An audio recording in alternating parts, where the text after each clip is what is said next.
High সবাইকে, আমি makeup artist Nishu আর তোমাদের সবাইকে ওয়েলকাম।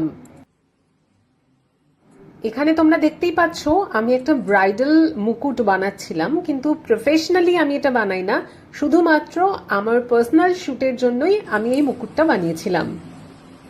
যারা আর্ট অ্যান্ড ক্রাফটের সঙ্গে যুক্ত তারা নিশ্চয়ই বুঝতে পারছো যে এই ধরনের কাজগুলো করতে ঠিক কতটা সময় লাগে আর কতটা পরিশ্রম লাগে।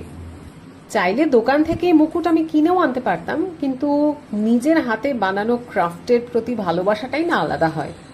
তোমরা যদি চাও তাহলে মুকুট বানানোর ফুল ভিডিও আনবো, কমেন্টে কিন্তু জানিও। তবে নিচ্ছি না, এখন শুধু এইটাই নিচ্ছি। ওই ব্লাউজটাই নিচ্ছ যেটা ওইকে পরিয়েছিলাম, বলো না।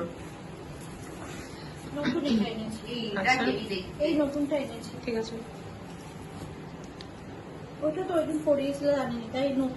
ব্লাউজের সম্ভার পেস্তা কালারের, এটাই আমি এই শাড়িটাই বলছিলাম, এটা সুন্দর ম্যাচ করবো। মনে হচ্ছে শাড়ির দোকানে এসেছি শাড়ি কিনতে। গয়নাগুলো একটু দেখিয়ে দাও, সবাইকে দেখুক। চলে যাও, হ্যাঁ ওখানে চলে যাও। এগুলো হচ্ছে ফুল সালিকি জুয়েলারি। কত করে দিচ্ছেন দিদি এগুলো?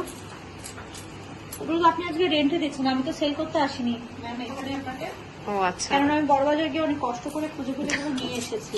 কত ভরি সোনা আছে? ঘড়ি থাকলে আমি এখানে আনতাম না, ঘড়ি চোরকে ইনভিটেশন কার্ড দেওয়ার মতো। আচ্ছা, এই গ্লাসে করে দেওয়ার রিজনটা কি বলো তো? যাতে শাড়িটা না নষ্ট না না, যাতে মেকআপে না লাগে, কারণ আসল মিষ্টি খাওয়া হচ্ছে এখান থেকে, তো এখান থেকে তো খেতে পারবে না। আর যদি মেকআপ আমার নষ্ট হয় তাহলে ডিজাইনারকে আমি, ওই জন্য জুগাড় বানিয়ে আমরা গ্লাসে দিয়েছি। দাঁড়া, আচ্ছা এখন ফটোশুট হচ্ছে আমাদের। এই হচ্ছে গিয়ে মানে ব্যাকগ্রাউন্ড, গাছ ফুল পাতা যেখান থেকে যা পেরেছি আমরা জুটিয়ে এনে, আর এই হচ্ছে মডেলের ফাইনাল লুক।